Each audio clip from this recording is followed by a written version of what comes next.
font l'actu et ils sont sur RJFM. 7h45, l'invité du jour.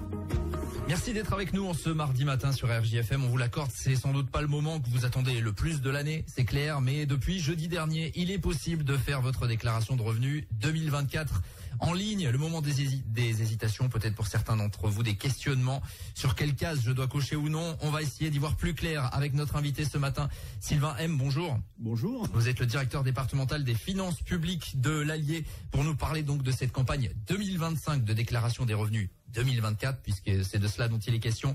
La première question peut-être basique, mais qu'il est peut-être nécessaire de rappeler à nos auditeurs ce matin, pourquoi il est indispensable à tous les foyers, même non imposables, de faire leur déclaration à partir de maintenant? La déclaration d'impôt, c'est du civisme fiscal, c'est une obligation que chaque citoyen a envers l'État. C'est ce qui crée un peu notre lien social, et c'est aussi à un moment donné de référencer justement l'ensemble des revenus ou non de nos concitoyens. Et pour ceux qui ne paient pas forcément l'impôt, c'est aussi l'ouverture de droits.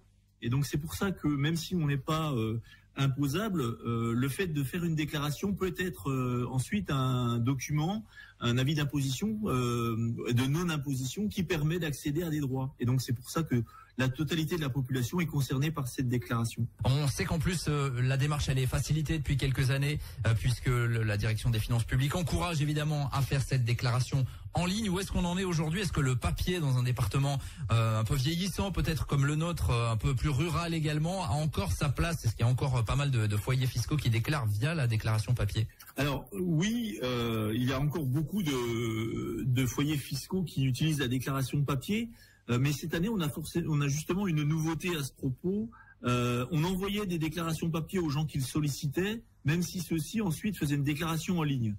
Désormais, à compter de cette année, tout citoyen usager qui aura fait une déclaration papier l'année précédente aura droit à sa déclaration papier cette année, s'il le souhaite. Par contre, s'il recevait du papier, mais qu'in fine il avait déclaré en ligne, il ne recevra plus de déclaration papier, tout simplement parce qu'il a réussi à faire la déclaration en ligne l'année précédente.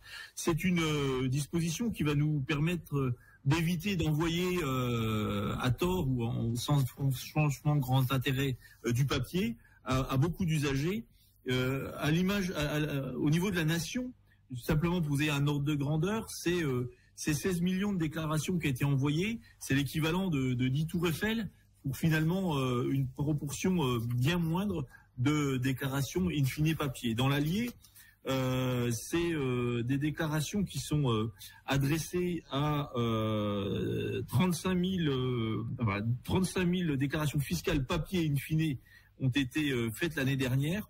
On espère bien de toute façon que ce niveau va diminuer, parce qu'évidemment, la déclaration en ligne a beaucoup plus d'avantages. Je vous en parlerai si vous le souhaitez. D'autant plus également que cette déclaration, elle est un petit peu plus facilitée parce qu'elle est pré-remplie. Globalement, il n'y a plus, pour la plupart en tout cas, des foyers fiscaux qu'à vérifier le contenu et à signer au final. Tout à fait. On a même des déclarations dites automatiques où il suffit simplement de regarder si toutes les données sont bonnes et on n'a rien à faire.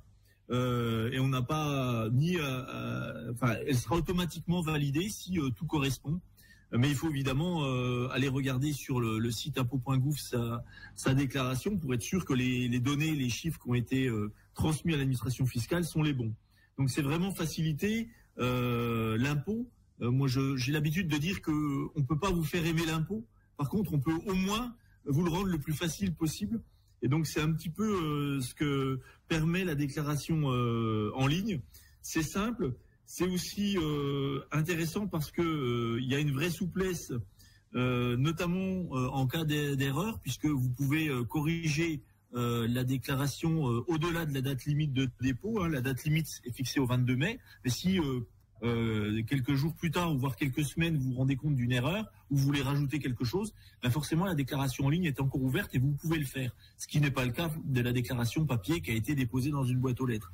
Et puis il y a une vraie sécurisation et une information que vous n'avez pas dans la déclaration papier, et ça me paraît essentiel, c'est le montant de l'impôt.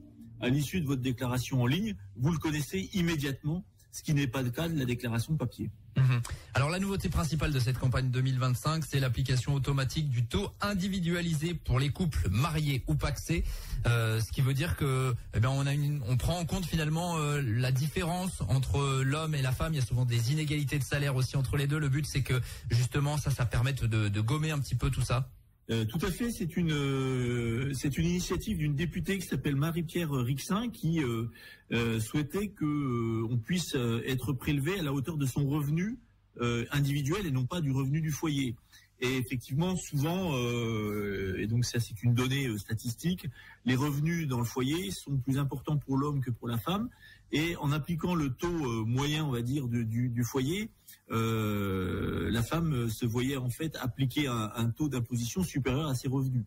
Et donc l'idée, c'est qu'on adapte le taux au niveau des revenus, avec une précision essentielle pour tous nos auditeurs, c'est que ce changement de méthode ne fait évidemment pas varier le montant qui sera prélevé.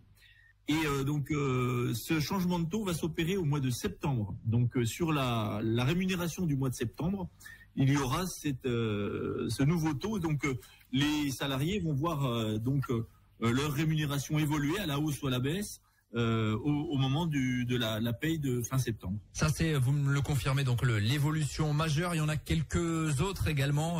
Il va y avoir des nouvelles cases qui apparaissent peut-être pour certains là dans leur déclaration. Alors, il y a quelques évolutions. Donc, on a parlé de la fin du papier transmis si on a déjà déclaré en ligne. On continue à pouvoir déclarer en ligne sur l'application mobile. Par le passé, on avait simplement la possibilité de la valider sans pouvoir ajouter ou soustraire des choses, ce qui maintenant s'étoffe de quelques nouvelles fonctionnalités. Et puis, notamment, par exemple, de changer l'adresse. Nous avons également une lutte contre la fraude qui s'intensifie pour notamment les demandes de crédit d'impôt qui nous paraissaient parfois élevées. Et donc, par le passé, le crédit d'impôt était octroyé automatiquement et puis c'est ensuite qu'on procédait à des contrôles. À partir de cette année, dès lors qu'un crédit d'impôt nous paraît suspect, on demandera à l'usager, avant de valider sa déclaration, de nous produire les justificatifs qui, je le rappelle, ne sont pas obligatoires dans le cadre de la déclaration en ligne. Et puis, quelques petites nouveautés également à partir de l'été, donc quand les gens ont terminé leur déclaration, sur le fait d'avoir une double sécurité maintenant quand on accédera à son code impôt.gouv, puisque, comme vous le trouvez d'ailleurs dans de nombreux comptes en ligne, on aura une sécurité primaire qui sera l'identifiant et le mot de passe, et vous aurez une seconde sécurité avec l'envoi instantanément, lorsque vous voulez vous connecter, d'un code que vous recevrez par mail à saisir. Tout ça, évidemment, vise à renforcer la sécurité des comptes impôt.gouv. Sylvain M, pour terminer, on sait qu'il y a toujours des cas individuels, évidemment. Là, on a parlé de grandes généralités.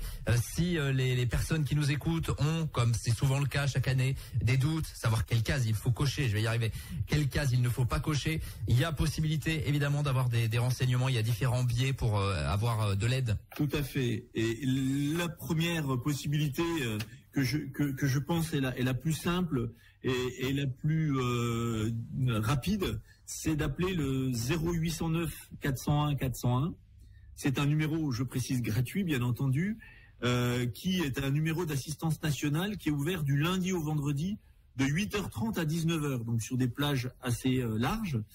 Quand vous appelez ce numéro, vous tombez sur un agent des finances publiques, alors pas forcément de l'Allier, mais un agent des finances publiques sur le territoire national, qui vous répondra, bien sûr, et qui vous aidera et vous guidera. Si c'était plus compliqué, si vous aviez d'autres besoins, il est évidemment toujours possible de se rendre dans nos services des impôts des particuliers à Moulins, enfin Isère, à Montluçon et à QC, tous les matins pendant la campagne, et vous serez accueillis par des agents des finances publiques. Et puis n'oublions pas, et c'est très important, la possibilité d'aller dans les accueils de proximité que sont les maisons France Service, les espaces France Service.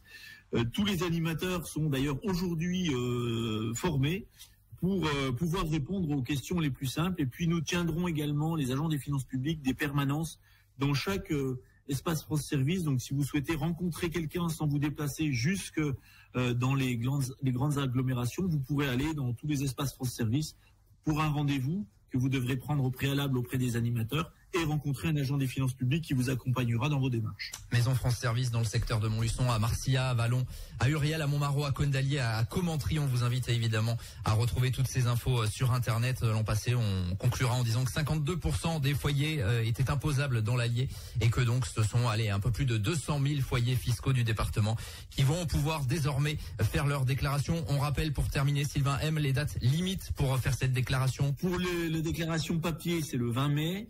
Et pour la déclaration en ligne, le 22 mai. Merci Sylvain M d'avoir été avec nous ce matin. Merci, je vous en prie. Directeur départemental des finances publiques de l'Allier. Nous, on va continuer dans un instant. C'est le Good Morning Montlu. À tout de suite.